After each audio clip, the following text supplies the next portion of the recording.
Mi nombre es José Miguel Aragonés y soy investigador del Instituto Aragonés de Ciencias de la Salud, y aquí en el hospital soy el investigador principal del grupo de investigación de biología del tejido adiposo y obesidad. Nosotros investigamos la grasa, el tejido adiposo, en el contexto de la obesidad y sus complicaciones metabólicas, ¿no? Que puedan ser la diabetes, la enfermedad cardiovascular. Nosotros pensamos que la grasa realmente está conectada con todos los órganos que controlan el metabolismo. Hay una comunicación de la grasa con el cerebro, de la grasa con el hígado, de la grasa con el músculo, de la grasa con el hueso.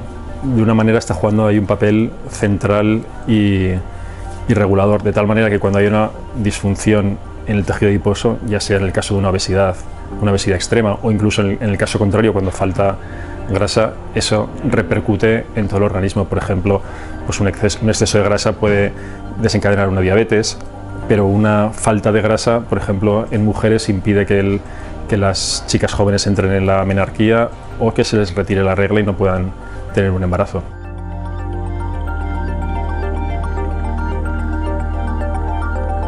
Nosotros sabemos que no todas las obesidades son malas, ¿no? Hay personas muy obesas que no desarrollan complicaciones metabólicas, y sin embargo hay otras personas que a nada que se engordan un poquito, pues se vuelven diabéticos o empiezan a sufrir otro tipo de enfermedades.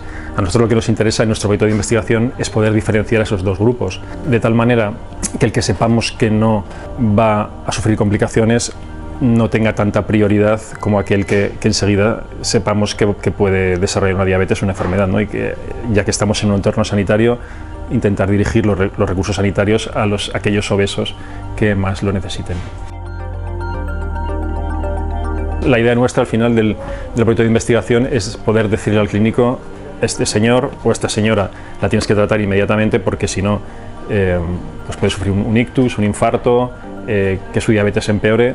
Y decirle también: este otro señor, que es igual de obeso que el primero, este igual puedes esperar un poco más porque no tiene tanta prioridad su tratamiento.